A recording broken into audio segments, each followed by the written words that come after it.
Dua sisi malam ini hadir dengan tema Jadi kontroversi anak nakal masuk barak TNI dengan narasumber Wakil Ketua Komisi 10 DPR RI Lalu Hadrian Irvani.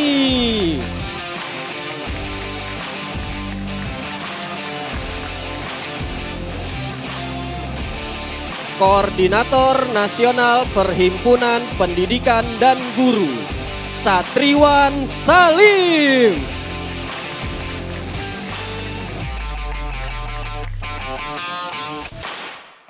Politisi Partai Gerindra dan juga Ketua Umum Lisan Prabowo Hendarsam Marantoko.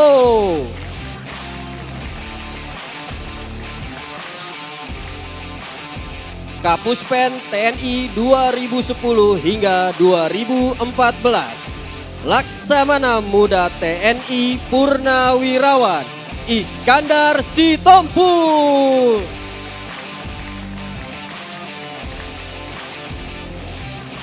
Dan inilah pembawa acara kita malam ini, Arif Fadil dan Aditya Nugroho. Assalamualaikum warahmatullahi wabarakatuh. Selamat malam pemirsa, Anda kembali menyaksikan program Kebanggaan Ada Dua Sisi dengan dua host kesayangan Anda, Aditya Nugroho dan Arif Fadil. Vi, ya. Gubernur Jawa Barat punya program bagus nih, Vi. Okay. Program yang bisa menangani anak-anak yang dikatakan nakal atau bermasalah dengan memasukkan mereka ke barak militer. Dibina selama 6 bulan sampai 1 tahun dan program itu sudah mulai berjalan awal Mei ini. Oke. Coba saya agak terganggu ya teman-teman malam ini dengan istilah apa tadi istilahnya? Anak nakal dan anak bermasalah. Mungkin anak yang kurang diperhatikan, anak yang luput dari kasih sayang mungkin kali ya. Jadi nggak setuju ya dengan istilah anak nakal? Mohon maaf lah, tidak ada anak istilahnya seperti itulah gitu ya. Tapi begini, ini kayaknya melanggar hak-hak anak loh jadinya kok. Karena anak itu kan harus mendapatkan hak mereka yaitu pendidikan. Mereka harus duduk di bangku sekolah. Jangan diduduk di barak yang mengerikan gitu loh. Nah bicara soal barak ini bukan lembaga pendidikan. Ini kan sebetulnya lembaga pertahanan negara kok, iya kan? Ya memang bukan lembaga pendidikan, tapi kalau saya pikir kan pendidikan karakter itu bisa dibentuk di situ, Vi. Kedisiplinan, attitude yang baik, saya rasa itu bisa dilakukan di barak militer. Gini deh, jangan terlalu jauh berpikir kemana-mana, kita kembalikan lagi ke kitohnya. Ingat dong sosok pendidik kita, Ki Hajar Dewantoro. Pendidikan itu ada di 3 tempat, keluarga, rumah tangga, sekolah, dan masyarakat. Nah pertanyaannya, sekali lagi, ada nggak dari 3 itu barak militer? Nah itu dia. Tapi pertanyaannya ketika di rumah, di sekolah, dan kemudian di masyarakat tidak berhasil mendidik anak ini menjadi anak yang baik, kayaknya barak militer bisa menjadi salah satu pilihan menurut saya. Kita bahas lah kalau gitu malam ini ya, daripada kita berdebat terus. Betul, ya malam silakan. ini. Ada siapa? Saya ingin menghadirkan. Tadi kita sudah mendengar ya, ada yang mungkin paham dengan dunia pendidikan, mengingat sering berkomunikasi langsung dengan eksekutif. Wakil Ketua Komisi 10 DPR RI, Bang Lalu Hadrian Irvani, silakan bergabung. Baik, saya juga tidak mau kalah, langsung saja Bang Hendarsam Marantoko, politisi Gerindra. Kita akan bahas malam ini. Ya. Saya harus memanfaatkan momen kok ya. Boleh, silakan. Jadi Bang Lalu, Anda sepakat tidak dengan diksi anak? Mohon maaf, malam ini saya harus tegas mengatakan saya tidak mau menyebut kata itu. Anak titik-titik itu gitu. Nggak ada anak nakal sih sebenarnya. Sepakat dengan itu ya Bang ya, oke. Nggak ada istilah nakal itu. Nah kalau misalnya masuk ke barak militer, bagaimana Komisi 10 melihat ini? Kalau konotasi barak ini kan cukup mencekam ya. Mencekam, menakutkan. Jadi yang sudah kebayang di kepala kita itu namanya barak, ya pasti akan menakutkan, mencekam, kemudian bangun sebelum subuh, ya kan? Kemudian tidurnya juga diatur, semua diatur, makan diatur dan segala macam. Tapi bukankah itu positif, disiplin berarti kan? Dari satu sisi positif, tapi harus kita lihat dulu siapa yang ditaruh di situ. Kan? Tapi kan anak-anak sekarang bisa bayangkan ketika dia asik screen time, terus main gadget, nah itu bisa tidurnya aja pagi gitu. Nah ketika pagi dia di sekolah tidak efektif untuk menerima pelajaran dan seterusnya, artinya barak ini bisa menjadi pilihan yang bagus dong untuk mendisiplinkan mereka. Tadi Mas Arif sudah menjelaskan 3 pilar pendidikan itu, rumah, sekolah, masyarakat. Nah disinilah fungsi ketiga pilar ini. Di rumah ya peran orang tua, Oke. di sekolah ada guru, ada teman-teman mereka, ada kepala sekolah dan sebagainya.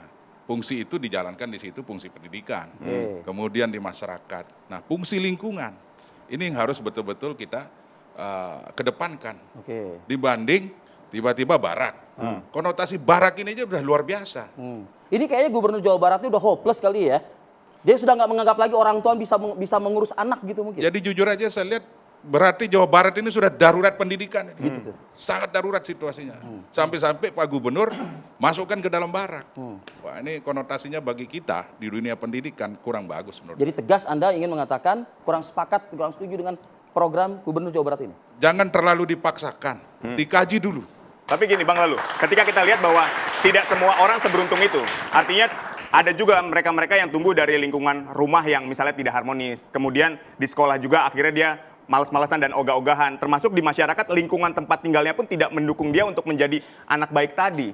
Sehingga kan ini akhirnya menjadi satu pilihan kan yang dikeluarkan oleh Gubernur Jawa Barat. Ya artinya gini Mas, kenapa sekarang kita menitik beratkan kepada anak? Dalam dunia pendidikan itu kan ada anak, ada guru. Ya gurunya juga harus introspeksi dong. Nah, harusnya Pak Gubernur melalui Dinas Pendidikan panggil dulu guru-gurunya. Mana sekolah-sekolah yang sering tawuran, mana sekolah-sekolah yang siswanya masuk ke dalam geng motor, itu panggil dulu. Kenapa ini? Baik. Berarti Apa dia yang nggak terjadi? percaya sama tenaga pendidik di wilayah dia sendiri. Ya kalau terjadi seperti ini saya juga akan bernegatif thinking seperti ini. Jadi akan gitu. Bang Hendra Sam, boleh ditanggapi. Ini jadinya negatif thinking nih, baik sama rumah, sekolah maupun Oke. masyarakatnya kan. Oke, ya boleh. Kalau saya langsung aja ke hal yang sifatnya material. Bahwa gini ya, saya pakai data. Jadi bahwa di Jawa Barat itu, ya kan, tingkat kekerasan ya yang dilakukan oleh anak itu paling tinggi seluruh Indonesia. Jadi ada di 2024 itu ada 1.261 kasus ya. Habis itu di tingkat nasional juga seperti itu. Kemudian keterlibatan anak dalam tindak kriminal itu pencurian 437, pengeroyokan, penganiayaan itu 460, narkoba 349, perkelahian pelajar dan mahasiswa ada kurang lebih ada 7 anak. Tawuran apa lagi? Ini Jawa Barat tadi ya. Ini konteksnya Jawa Barat. Kita konteksnya Jawa Barat. Saya juga sering ke Jawa Barat dan tahu belum ada geng motor. Anda tahu kejadian kemarin berapa banyak yang terbunuh dan segala macam. Jadi kita masuk dulu ke dalam hal yang paling fundamental. Ya, dari sini kita harus cari jalan keluarnya. Oleh karena itu KDM mencoba untuk mencari jalan keluarnya. Nah, jalan keluarnya barak militer ini. Nah ini nanti saya selesaikan.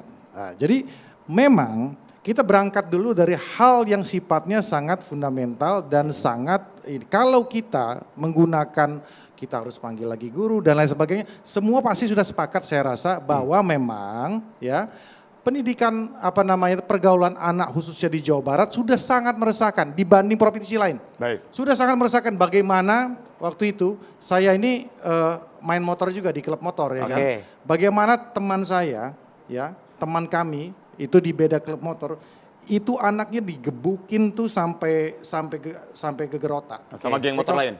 Sama anak-anak lain, bukan geng motor ya. Ya kan? Ujungnya saling balas-balasan, ditarik lagi di segala macam. Nah hal-hal seperti ini yang paling fundamental yang harus dan sangat meresahkan. Kalau saya bertanya kalau gitu gini deh, kenapa anak bisa sampai seperti itu?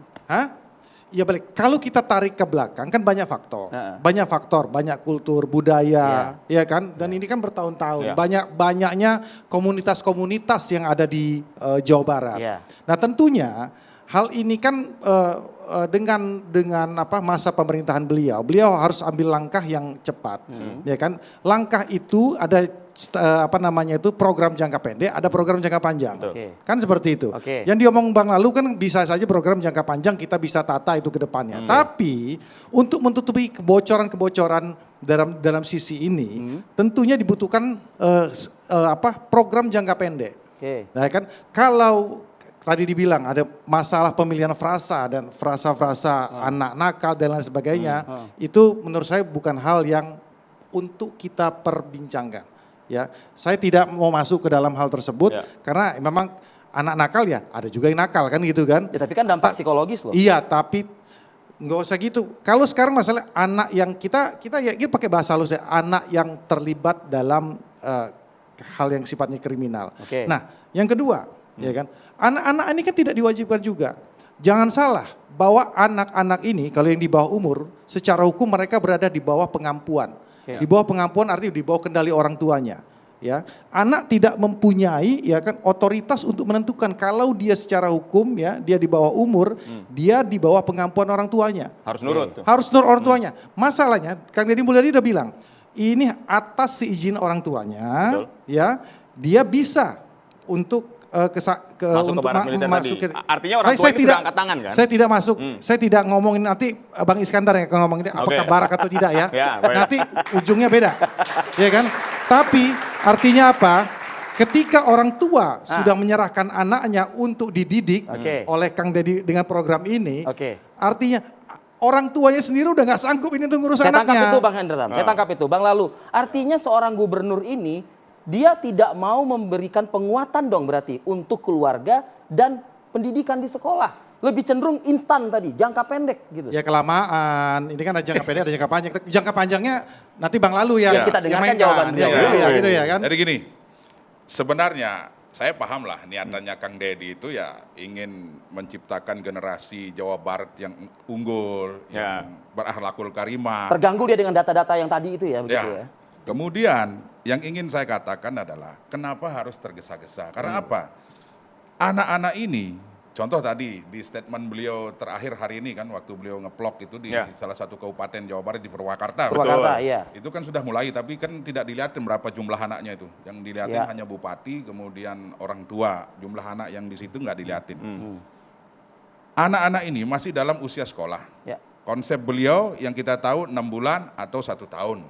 Nah sekarang pertanyaannya, bagaimana mereka mengenyam pendidikan yang seharusnya mereka masuk ke sekolah? Itu hak mereka. Itu hak mereka. Kemudian kurikulum yang digunakan di barak ini apa? Ya kan? Apakah pelajaran yang di sekolah dipindahkan ke sini? Pertanyaannya lagi, gurunya siapa? Ya kan? Ini kan harus dijelasin. Makanya di beberapa kesempatan saya bilang, niatannya bagus. Segala niat baik ya patut kita dukung. Ini mungkin karena ini kali ya, masih seorang YouTuber, beliau ini bukan jadi gubernur kali mungkin. Oh saya nggak bisa terlalu masuk ke situ. Saya hanya melihat dari sisi pendidikannya ini. Dari sisi pendidikan, makanya saya sampaikan Kang Deddy, mohon libatkan semua pemangku pendidikan. Tanya guru, tanya kepala sekolah, tanya dinas, tanya pakar-pakar. Dan jangan lupa ada Kementerian Pendidikan Dasar dan Menengah. Ini harus diajak untuk dilibatkan juga seharusnya. Tapi ketika TNI ini sudah menyatakan kesediaannya, artinya kan memang itu sudah dipikirkan. Selama 6 bulan ini kan tidak mungkin anak ini terus kemudian tidak diberikan kurikulum yang memang sesuai dengan kurikulum dari Kementerian Pendidikan kan? Ya tolong sampaikan, kalau memang sudah ada itu sampaikan. Ini loh yang didapat misalnya dalam tanda kutip barak tadi. Atau sekolah lah, nggak usah kita bahas barak. Ini saya terlalu tertekan psikologis saya kalau ya, menyebut barak. nanti kalau ngomong itu dipolitisir, ini militerisasi lagi nanti. Nah, ya, jangan sampai ke arah situ juga. Jadi gini, jadi maksud saya. Fadil sama Adit mohon di ini ya. Iya, jangan barak-barak mulu gitu loh. Kita nggak marah, kita hanya ingin membuka ini secara konkret. Gitu. Jok-jok saya. Jadi jangan sampai perkataan barak ini juga latah. Ada yang latah kemarin, Gubernur Bengkulu misalnya. Beliau mengatakan, anak-anak nakal kita masukin barak. Jadi seolah-olah semua yang nakal ini dituntaskan oleh TNI. Apa peran guru? Apa peran orang tua? Kok kita sudah menyerah gini gitu? Gini, ketika kita ngomongin peran orang tua, kemudian ada peran guru di situ. Tapi kan anak-anak yang ketika kita lihat misalnya di vlognya Kang Deddy ini kan memang bahkan melakukan tindakan tawuran, melukai lawannya dengan senjata tajam di bagian wajah. Itu kan yang terus dijelaskan. Ini kan sudah darurat sebetulnya. Artinya harus dilakukan tindakan secepat itu. Makanya gini Mas, bahwa konotasi nakal itu kan macam-macam. Bahwa konotasi nakal ini juga kan belum pernah dijelasin nih. Apakah anak itu pecandu narkoba? Apakah anak itu hanya terlibat dalam geng motor? Apakah anak itu pecandu judi online? Orang ini tua kan juga yang nanti berbeda-beda. Misalnya ketiga yang saya sebut tadi dimasukin dalam satu barang, nggak mungkin treatmentnya sama ini. Ya kan? Harus beda-beda. Inilah yang perlu dijelasin. Dan ini belum ada penjelasan? Belum ada sampai hari ini. Belum ada penjelasan.